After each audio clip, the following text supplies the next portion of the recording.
May it please the court, my name is Lindsey and I have gathered facts to prove definitively that the promise of Brown has not been fulfilled at Centennial Middle School.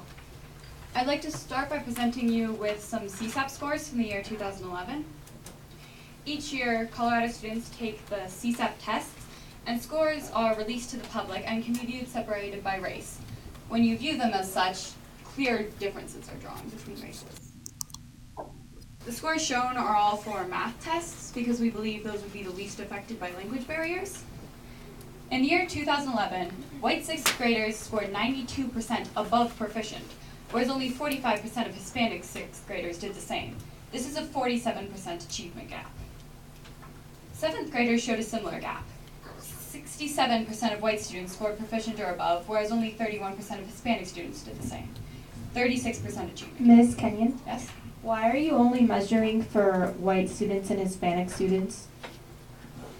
The test results are not released based on race for minorities with less than 13 members. And at Centennial, no other minority has more than 13 members. Finally, in 8th grade, 81% of white students scored proficient or above on their math tests, whereas only 28% of Hispanic students scored the same. This is a 53% achievement gap, the biggest of the three grades. With achievement gaps between 36 and 53%, how can it be said that everyone is receiving the same education? The answer is, it can't.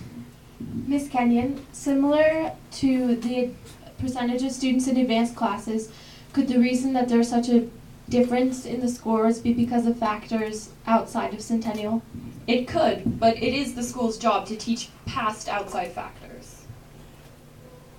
I'd like to present you with the results of the climate survey, which my opposing counsel did mention. Brown promised an equal education regardless of race, and it is inarguable that a part of education is the environment in which one is being educated.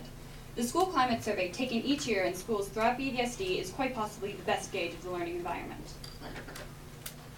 In 2011, 64% of students say they are not harassed for speaking a language other than English.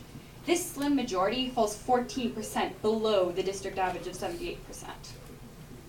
In the same survey, 82% of people say they have not been discriminated against based on race. This is not only 4% below district average, but it leaves 18% of people.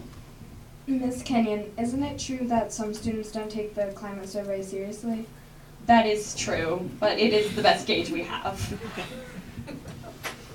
This is not only 4% below district average, but also leaves 18% of people who have been discriminated against. 18% of Centennial's 555 students is 99.9 people. Practically 100 people out of 555 being discriminated against cannot be called equality. In addition, only 41% of students have not seen someone being made fun of based on their background. In real numbers, 327 of Centennial's 555 students have witnessed others being picked on based on their background. Looking at Centennial's climate survey, it becomes obvious that many students are in an unequal learning environment. I believe that the facts can speak for themselves, and they are clearly saying that the education at Centennial is not equal, and the promise of Brown has not been fulfilled. I cede my time. Thank you, Ms. Kenyon. Respondents, you may now continue your argument.